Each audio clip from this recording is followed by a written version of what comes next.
My name is Mark Johnson. I've always been fascinated by the many strange and bizarre stories from around the country where people tell of seeing things that they can't explain. So I put together a team of professional investigators to help me find the truth behind the many myths and legends. Armed with the latest scientific equipment and an open mind, my team and I are determined to answer these riddles and bring them to the forefront of public awareness. This is really whack. Your light's on, Mike. I feel like something touched my back. We have a long road ahead of us, but we are more than prepared to travel down the paranormal highway.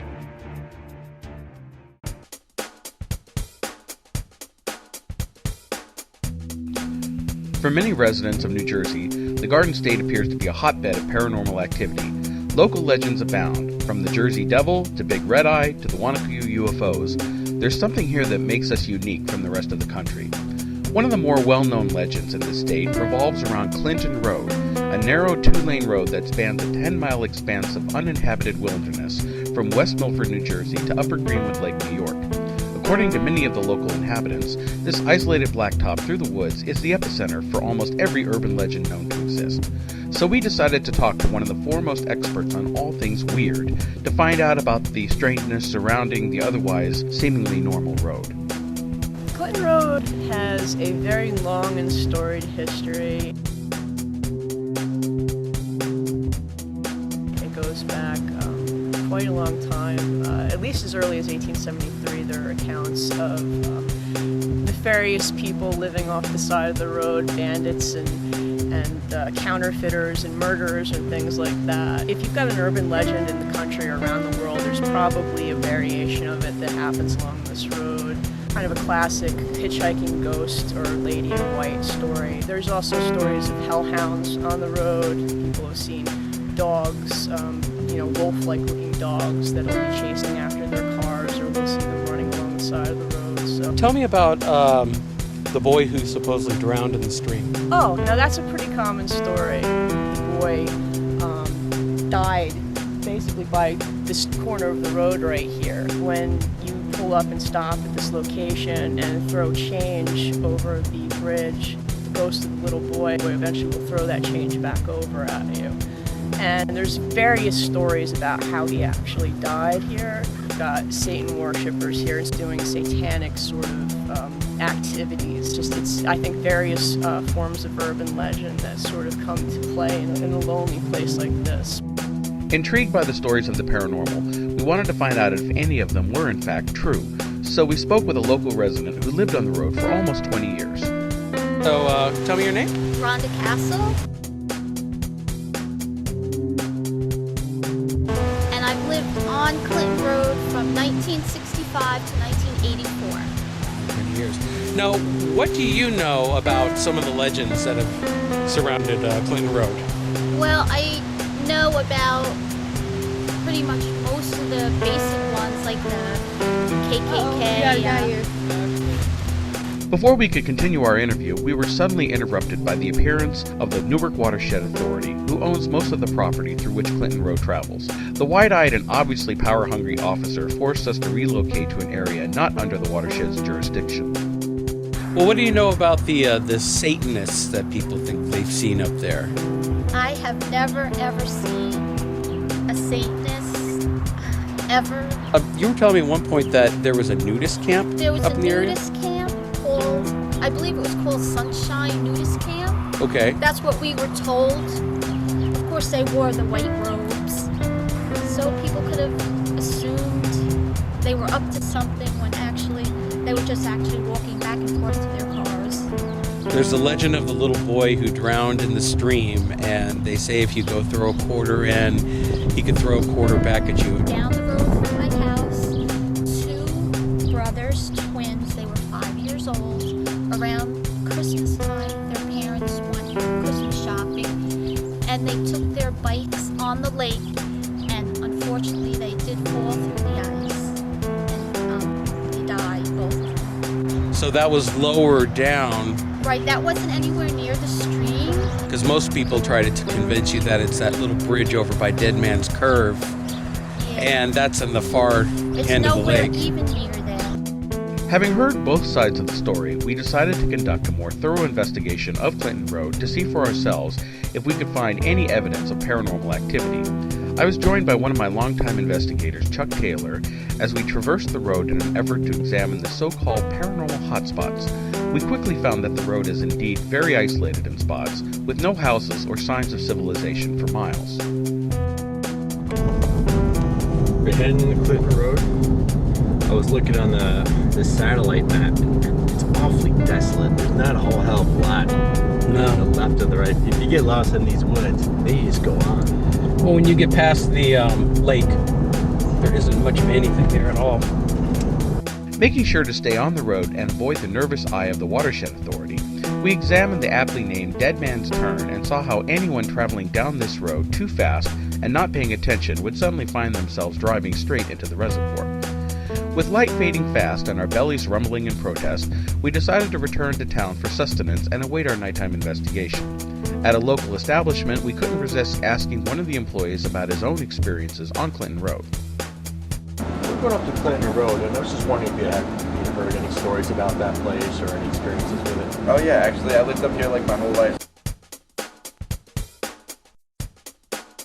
I went up there a couple months ago with my friend, and we were just like checking out one of the stories. There's supposed to be one about a little boy that died like in the river, and there's a bridge, and we went over the bridge, and you're supposed to throw like a quarter off of it. Okay, I heard that. And yeah, so we threw a quarter off, and nothing happened, and it's supposed to hit the roof of your car, but we weren't sure like when.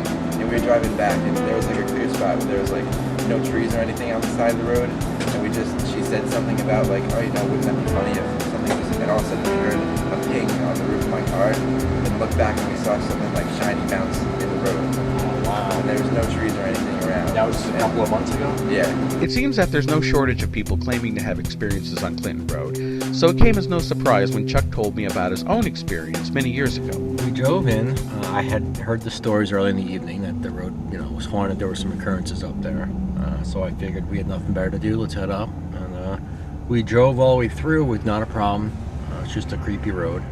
Made a U-turn, started heading back out, and all of a sudden there were just headlights right on my bumper, and I was completely blinded and terrified. And he's revving his engine, going back, backwards, forwards, laying off, getting on me. Then he'd kill the lights and disappear, and would go away for a few minutes. Then lights were back on again. And so at this point, I just wanted to get out of there. So I started, speeding, completely forgot about Dead Man's Turn. He's right on me again with the lights. All of a sudden, I come up on Dead Man's Turn. I just made the turn. I almost went right into that wall. As soon as I went around that turn again, the lights went off, and that was it. We got out of there with no more incident, nothing else. But we were completely terrified. I had 3 other people in my car, and we were all speechless for the ride home. Having built up his nerve, Chuck and I returned after sundown to see if we could find any truth to the story of the quarter-throwing ghost. Of course, I quickly discovered that Chuck wasn't the only one who needed to build up his nerve. Keep your hazards on while we're doing this. What do you think? We're going to get a lot of attention of people driving by. Alright, then we can blow it off. Or if you want to sit in the car and I'll run and do it. You know what? Shit, it's fucking dark out here. I think if we're going to do this, I'd rather do it with 2 more people. Yeah, let's get the fuck out of here. This is just not cool. Yeah, I'm like suddenly spooked. It's pitch black. No, you think, should we just suck it up? Let's see. Wait, you know what? Put the interior on. Let me get my extenders on. It's just too dark right now. Put the fucking lights on there. You throw the quarters, I'll document.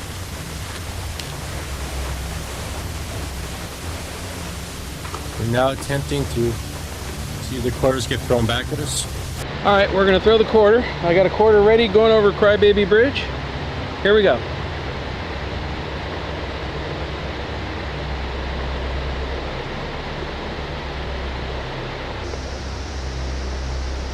I don't hear any quarter. I don't hear any quarters either. I'm not hearing any quarters hitting the road out here. I'm not seeing any little boy. Go ahead.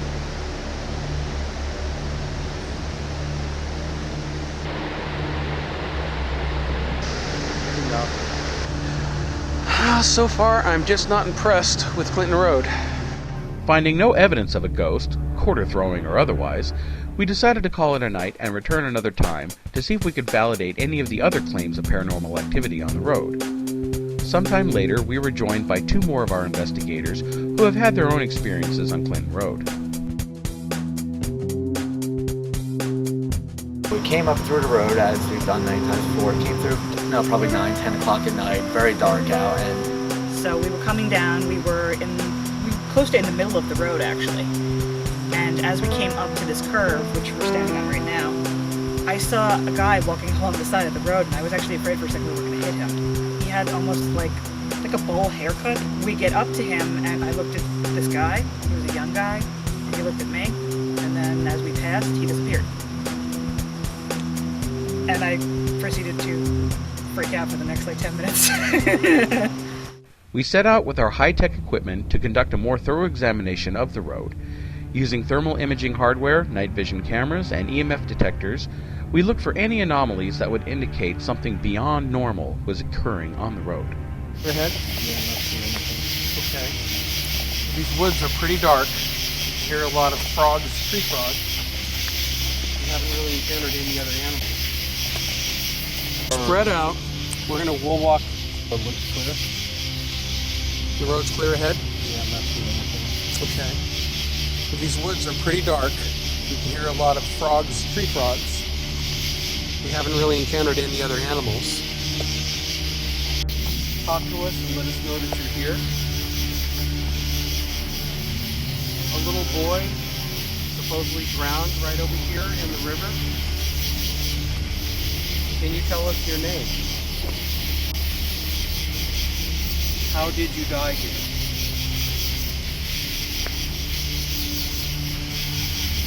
Why are you still here?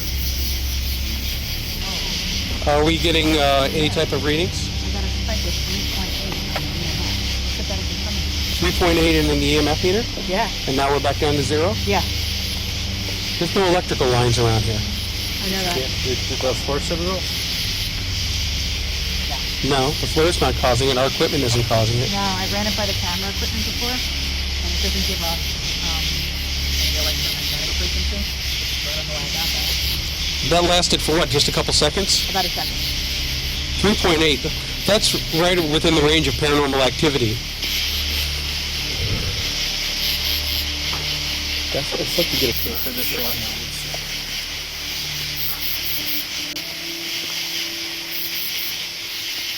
We're going to throw a quarter off into the bridge. Yeah, one. Okay. Good. Here we go.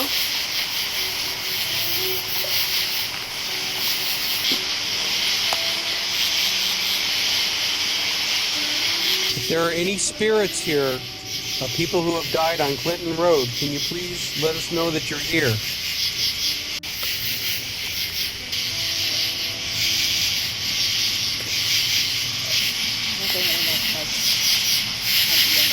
Please make a sound in the woods.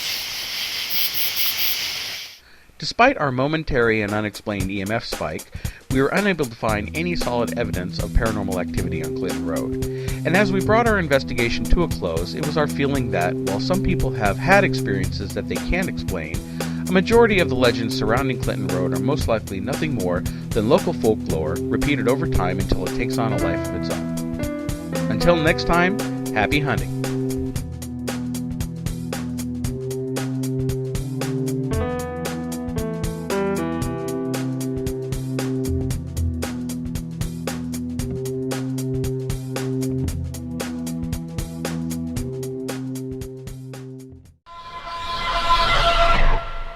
F 'em.